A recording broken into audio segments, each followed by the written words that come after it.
നമസ്കാരം. Make in India പദ്ധതിയുടെ ഭാഗമായി ഇന്ത്യൻ സൈന്യത്തിന്റെ പ്രവർത്തനശേഷി ശക്തിപ്പെടുത്തുന്ന മറ്റൊരു നിർണായക ഘട്ടത്തിലേക്കാണ് രാജ്യം കടക്കുന്നത്.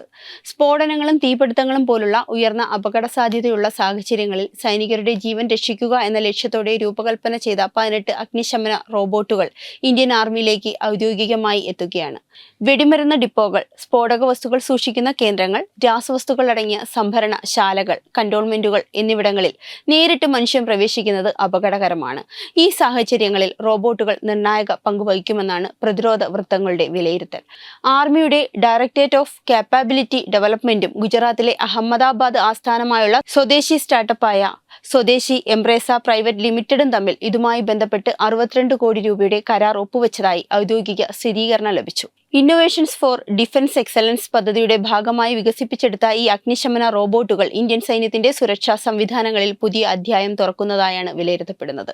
പ്രതിരോധ മേഖലയിലെ സ്വയം പര്യാപ്തത ഉറപ്പാക്കാൻ കേന്ദ്ര സർക്കാർ മുന്നോട്ട് വയ്ക്കുന്ന നയങ്ങളുടെ ഭാഗമായാണ് ഈ സംരംഭവും സാക്ഷാത്കരിക്കപ്പെടുന്നത്. കഴിഞ്ഞ വർഷം ഡിസംബറിൽ വിജയ് ദിവസ് ആഘോഷങ്ങളുടെ ഭാഗമായി ഈ അഗ്നിശമന റോബോട്ടുകൾ ഡൽഹിയിലെ ആർമി ഹൗസിൽ പ്രദർശിപ്പിച്ചിരുന്നു. സൈനിക ഉദ്യോഗസ്ഥരും പ്രതിരോധ സാങ്കേതിക വിദഗ്ധരും പങ്കെടുത്ത ആ ചടങ്ങിൽ തന്നെ റോബോട്ടുകളുടെ കഴിവുകളും സാങ്കേതിക മികവും ശ്രദ്ധ നേടിയിരുന്നു. വിവിധ പരീക്ഷണങ്ങൾക്കും മൂല്യനിർണ്ണയങ്ങൾക്കും ശേഷം ഏപ്രിൽ ആദ്യ ആഴ്ചയോടെ ഈ റോബോട്ടുകൾ ഇന്ത്യൻ സൈന്യത്തിന്റെ ഔദ്യോഗിക പ്രവർത്തനങ്ങളുടെ ഭാഗമാകുമെന്നാണ് അറിയിച്ചിട്ടുള്ളത്. രാജ്യത്തെ നിരവധി കന്റോൺമെന്റുകളിലും സൈനിക കേന്ദ്രങ്ങളിലുമായി ഇവ വിന്യസിക്കാനുള്ള പദ്ധതികളും തയ്യാറായി കഴിഞ്ഞു. ആദ്യഘട്ടത്തിൽ ഇന്ത്യൻ നാവികസേനയുടെ ആവശ്യങ്ങൾ കണക്കിലെടുത്താണ് ഈ റോബോട്ടുകൾ രൂപകൽപ്പന ചെയ്തത്. FF ബോട്ട് എന്ന പേരിൽ അറിയപ്പെടുന്ന ഈ അഗ്നിശമന റോബോട്ടുകൾ സ്ഫോടനങ്ങൾ, വിഷപ്പുക, അത്യുഗ്രമായ ചൂട് എന്നിങ്ങനെയുള്ള അപകടകരമാകുന്ന സാഹചര്യങ്ങൾ പ്രവർത്തിക്കാൻ കഴിയുന്ന രീതിയിലാണ് രൂപകൽപ്പന ചെയ്തിരിക്കുന്നത്. പരമ്പരാഗത അഗ്നിശമന സംവിധാനങ്ങൾക്ക് പോലും കടന്നു ചെല്ലാൻ കഴിയാത്ത ഇടങ്ങളിലേക്കാണ് ഈ റോബോട്ടുകൾ വിന്യസിക്കുക. സൈനികർ നേരിട്ട് ജീവൻ പണയപ്പെടുത്തി പ്രവർത്തിക്കേണ്ട സാഹചര്യം കുറയ്ക്കുക എന്നതാണ് ഇതിന്റെ പ്രധാന ലക്ഷ്യം. സുരക്ഷിതമായ അകലങ്ങളിൽ നിന്ന് തന്നെ അഗ്നിശമന സേനാംഗങ്ങൾക്ക് ഈ റോബോട്ടിനെ വിദൂരമായി നിയന്ത്രിക്കാനാകും. തത്സമയ അവസ്ഥകൾ വ്യക്തമായി മനസ്സിലാക്കാൻ സഹായിക്കുന്ന തെർമൽ ക്യാമറകളും ഒപ്റ്റിക്കൽ ക്യാമറകളും റോബോട്ടിൽ ഘടിപ്പിച്ചിട്ടുണ്ട്. കനത്ത പുകയും ദൃശ്യപരിമിതിയുമുള്ള സാഹചര്യങ്ങളിൽ പോലും മറഞ്ഞിരിക്കുന്ന തീജ്വാലകളും അപകടകരമായ ഹോട്ട്സ്പോട്ടുകളും തെർമൽ ഇമേജിംഗ് സാങ്കേതിക വിദ്യ വഴി കണ്ടെത്താൻ റോബോട്ടിന് സാധിക്കും.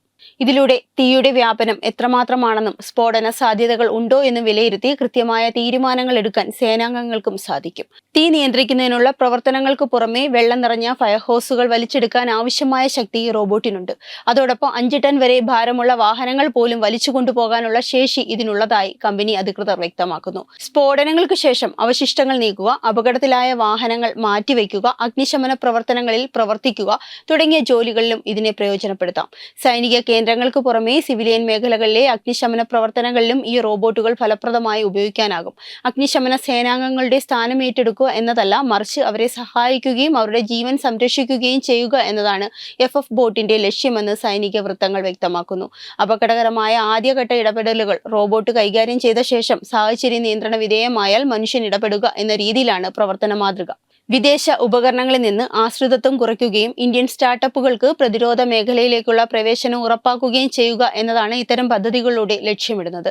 കരാറിന്റെ ഭാഗമായി റോബോട്ടുകൾക്ക് 2 വർഷത്തെ വാറന്റിയും 5 വർഷത്തെ പൂർണ്ണ അറ്റകുറ്റപ്പണിയും ഉറപ്പാക്കിയിട്ടുണ്ട്. ഇതോടെ ദീർഘകാലം കാര്യക്ഷമമായി പ്രവർത്തിക്കാൻ ആവശ്യമായ സാങ്കേതിക പിന്തുണയും സൈനികർക്ക് ലഭിക്കും. പ്രതിരോധ രംഗത്ത് സ്വയം പര്യാപ്തത കൈവരിക്കാൻ ഇന്ത്യ നടത്തുന്ന ശ്രമങ്ങൾക്ക് ഈ പദ്ധതി ശക്തമായ ഊർജ്ജം നൽകുമെന്നാണ് വിലയിരുത്തൽ. മാറുന്ന യുദ്ധ സാഹചര്യങ്ങളും ആഭ്യന്തര സുരക്ഷാ വെല്ലുവിളികളും കണക്കിലെടുത്താൽ മനുഷ്യജീവിതം പരമാവധി സംരക്ഷിച്ചുകൊണ്ട് സാങ്കേതിക വിദ്യയെ മുൻനിരയിലിറക്കുക എന്ന സമീപനമാണ് ആധുനിക സൈന്യങ്ങൾ സ്വീകരിക്കുന്നത്. മേക്ക് ഇൻ ഇന്ത്യ എന്ന ആശയം വെറും മുദ്രാവാക്യമല്ല, മറിച്ച് യഥാർത്ഥമായ ശക്തിയായി മാറുന്നതിന്റെ മറ്റൊരു തെളിവാണ്. ന്യൂസ് ഡെസ്ക് തത്വമേ ന്യൂസ്.